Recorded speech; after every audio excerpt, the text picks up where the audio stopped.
So you guys will probably be seeing this video long after we're actually back, and that's the point. Yes. Give ourselves some time to take some deep breathing. This has been a good trip, but this morning we wake up in Pittsfield, Mass. A little bump at the end, but life goes on, and we're gonna go see Mount Greylock. We're gonna go visit North Adams. And then we're gonna take a meandering drive home. That's it. Very excited. That's it. All right. Go team. Go team. So you guys have been with us through Shenandoah National Forest and all these other things. Well, we're near Mount Greylock in western Massachusetts. One of the things I figured I would video is I'd video this so that when we compare it to all the other landscapes that you guys have seen recently, you can see how different they are. I was explaining to people out in Missouri that we don't even rifle hunt in Massachusetts because you never get a shot that's over 200 yards. And they thought that was interesting. Although one of the guys there is from Mass, so he knows what I'm talking about. But some of them seemed rather incredulous when I suggested it. Very rarely in Massachusetts do you get a 70-yard shot at anything. This is what it looks like, guys. This is it. It's beautiful. Pull over at this. You've got somebody behind you, so let's pull over. We'll pull over. Yeah. Sorry, I didn't mean to interrupt No, you. don't worry about it. That's the other thing, guys, is that not only is there a ton of closed spaces, but there's also a lot of people, and they're very impatient. So you can't even go to a place like Mount Greylock, and which is the road we're on. The only thing it does is get you to the summit. It's not like a road for driving around. And it's a 15 to 25 mile an hour speed limit, and that guy is now going about 35 miles an hour. Yeah. This is where we come from, guys. This is the state. Very weird. Why would you drive past all this? It's so pretty. In any case, there you go.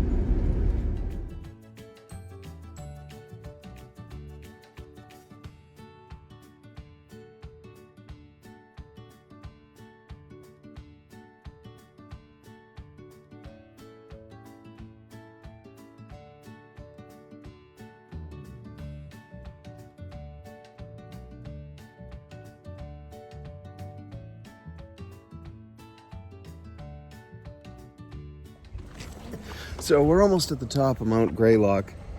I just want to show you what we're spoiled with here in Massachusetts. There's some of the trees behind me. This is the Adams Overlook.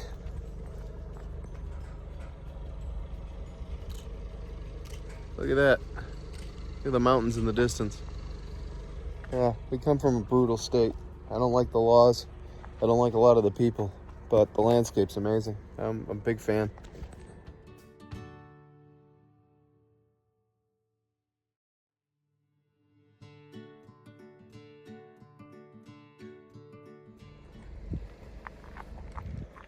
This is tallest peak in Massachusetts.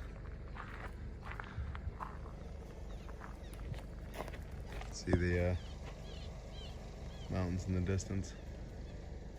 This is the Appalachians. Look at how pretty this is.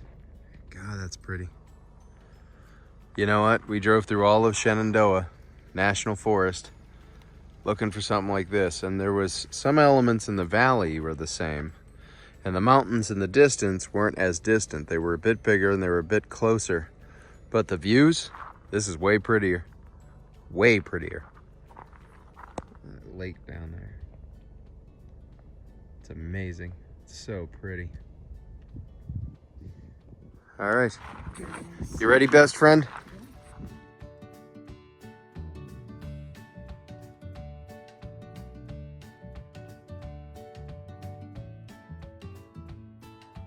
So we're up here on Mount Greylock. I want to show you something.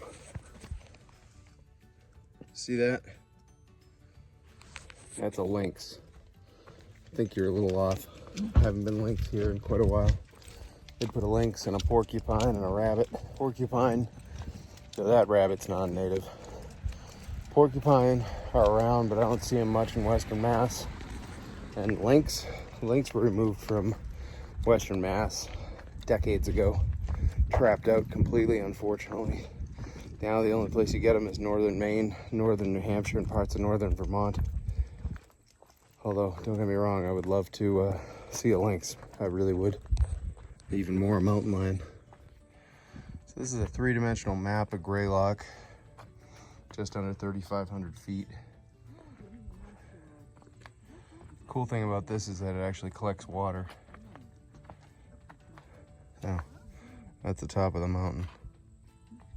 That's where we are. Also, there's this weird thing.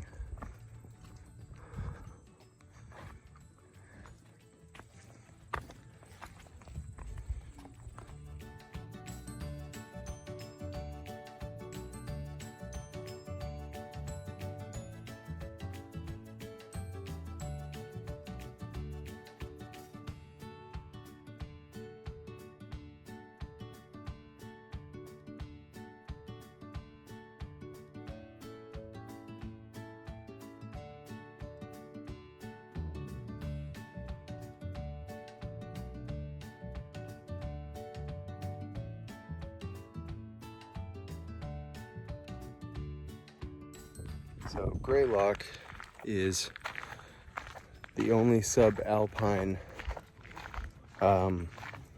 environment in all of Massachusetts. And it's just because of the height. Because it's almost 3,500 feet tall, it actually has, in the last like 150 feet of height, has all these conifers. You can see them, all the fir trees, and it's very different.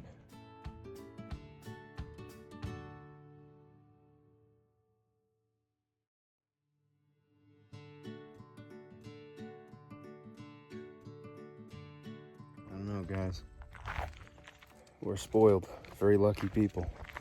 We live in a part of the country that's very dynamic, it's very pretty. We have some of the best health care, very short drive, good biodiversity. Really, my complaints come down to the fact that we fracture too much habitat, that the yuppies don't understand the importance of things like hunting and growing your own food. And if we could just get past those things, I think this would be a lot better. I really do. I genuinely believe that. That being said, it's pretty damn good.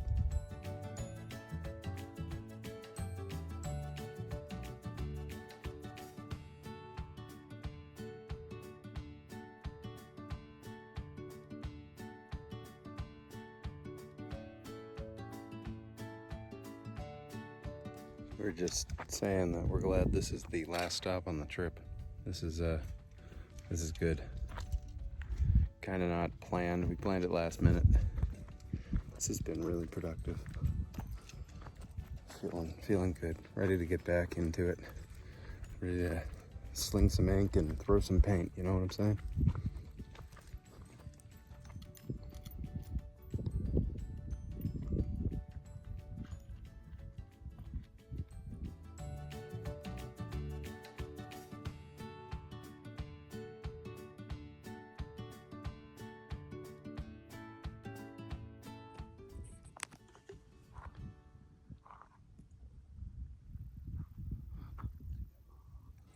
There's the observation tower we can't get into.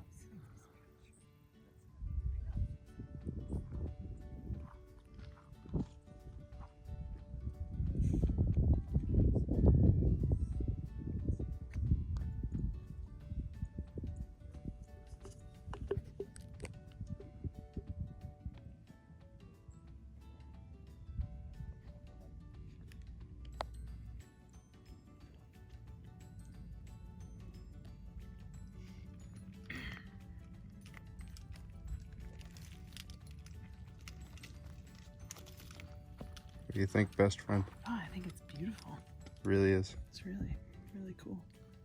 Nice. Good idea, boo. Yeah. I want to come back here in the winter. Yeah. In the spring. This is really fantastic. I agree. I wish the observation tower was open. Yeah. It's got a bulge in the middle. Have you seen this? There's a bulge. It's weird. Yeah. You see it?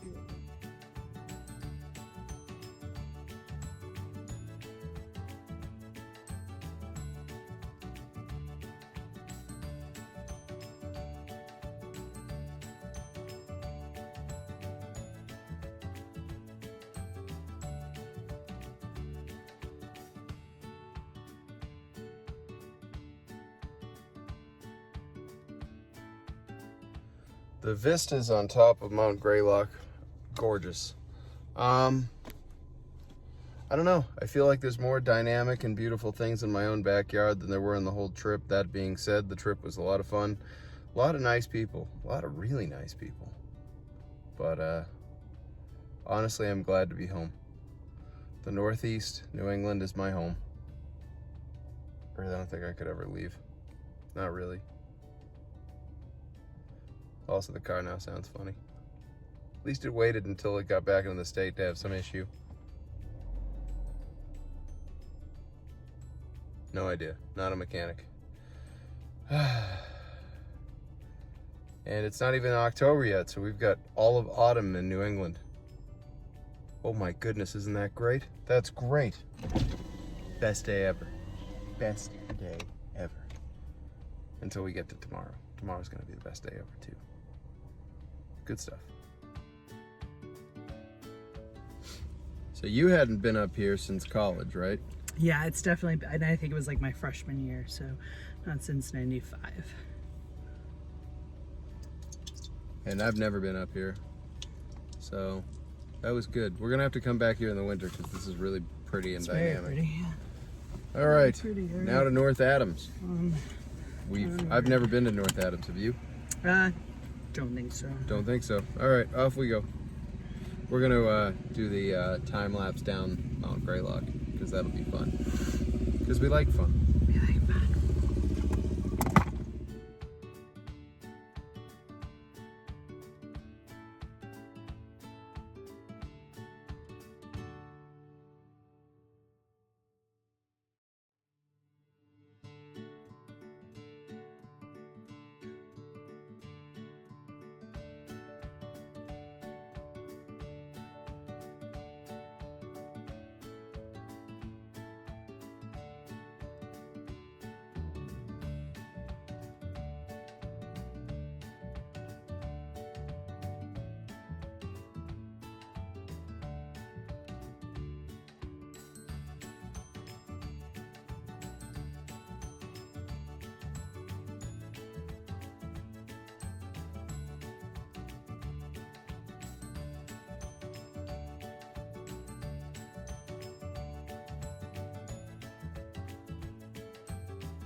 So we're up here on Greylock, going down the other side towards North Adams.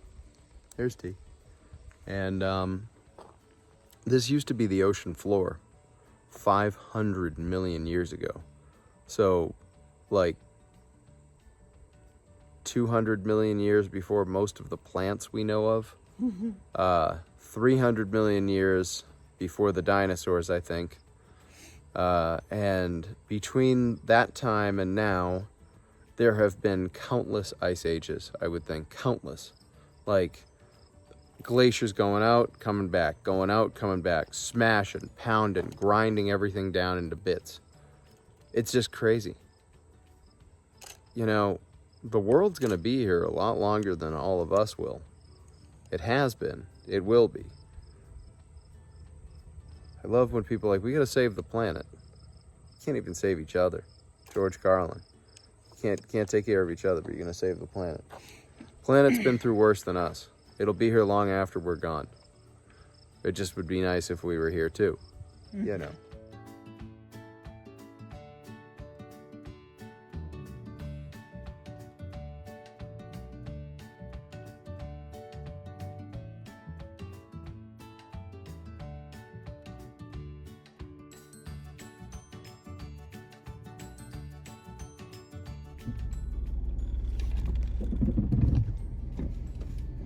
Come on, buddy.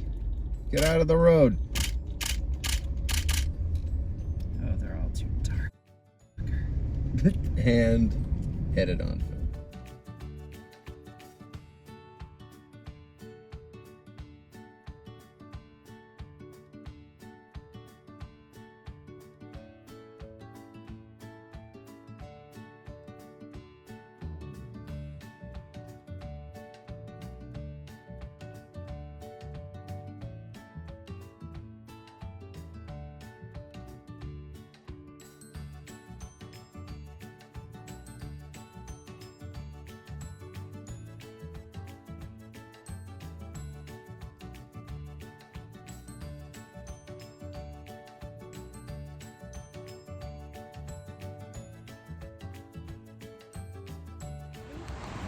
So, I don't know whether we're in Charlemont still or if we're in Heath. T's taking pictures. I'm just doing this so you can see it. Look at this. Look at the rivers. It looks like northern New Hampshire. There's a farm in the distance. I'm going to shoot that now. Hold on. What do you think, T? This is real pretty. This is real pretty. Right? Now we got a new place to drive. Maybe someday live. So that's the Mohawk River, kids. That's the Mohawk. And there's a reason why it says, look at this, changing water levels. So we're technically in the Pioneer Valley, and I'm talking about rings on trees. Down where we had friends of ours who were living near Northampton, we used to be able to walk out in a field there, and 30 feet up in the trees, there were like marks all the way around the tree, which is water. Because that area will flood with up to 30 feet of water. Well, this is part of the Mohawk Trail, Pioneer Valley. It's the same thing. We're in a flood zone. So the water where I'm standing is right now about 15, 20 feet down the embankment. It could easily be up here. The land on the other side tells me that it could be. But there's not enough ring marks on the trees to tell me it happens too often, but it does happen. I think we need to consider this area for our endeavors. It's kind of hard to beat an environment like this. You could do it. Jeez, I don't know, man. It's awful tempting. It's awful tempting. What do you think, T? Yeah. Yeah. Definitely. It's definitely interesting. We just saw a bear crossing sign back the road a bit. It just looks like... It looks like New Hampshire. It looks unreal. Yeah, really, it's crazy looking. It is perfect. So, considering this, I'm going to face you guys the other way.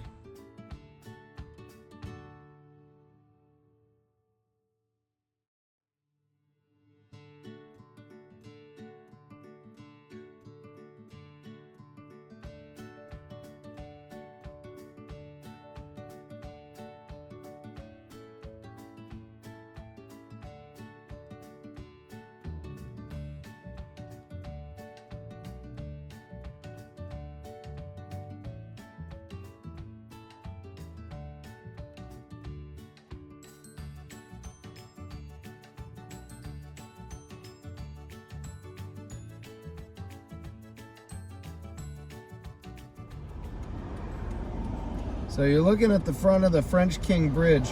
I'm actually going to face you guys a little to the side so you can see this when we go over it. Little dark history here. This place has more suicides by jumping than any other bridge east of the Mississippi. Or at least it did in 2005. It's a heck of a view though.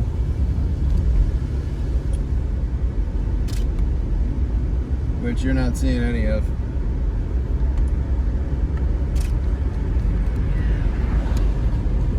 Thanks, T. In any case, it's really pretty, and we're also basically in a town that is known by the state police for having more criminals than almost any city except when you get to like Brockton and Boston. All the criminals from Albany and Hartford and Worcester come up to this town to hide out when they get the heat on them. So the state police focus their efforts up here. So you can see a group of like, pick a gang drive by you, and the cops are following them around town. It's really weird. Well, there you go.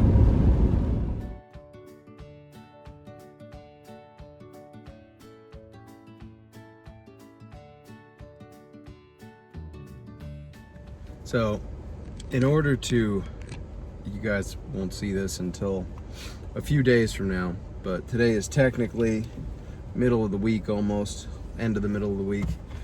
We had to get COVID tested to come back in and go back to work, and one of the only places we could find that would be quick was on the western part of the state. The amount of cross-contamination is mind-blowing.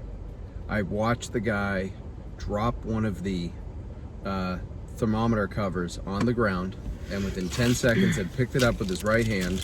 Then with his right hand, before realizing I think what he had done, he touched the pens that everybody touched, he touched the clipboard, he touched a whole bunch of other things, and then he went right into the next thing. So if you don't have COVID and somebody else is getting tested for COVID and they have COVID, come to a COVID testing facility because you'll get COVID. Also, I could see several of the flaws in the actual COVID test when they were administering them. Several times they cross-contaminated. I don't know what you guys think is going to change about any of this shit. Like, even people running the tests can't do the job right. Mm-hmm. So if they can't do it, what makes you think any of this shit matters? No one was wearing gloves. The woman took our IDs. She went over, she typed in the computer, she touched everything on the desk, she gave us back our ID. She didn't wipe down anything in between. She took the next person's ID. This is like a choke point for the virus. So if this virus exists the way they told us it does, and I'm sorry, at this point I'm not seeing the numbers match up at all with what was threatened and fear-mongered about. Yeah, ridiculous. Yeah.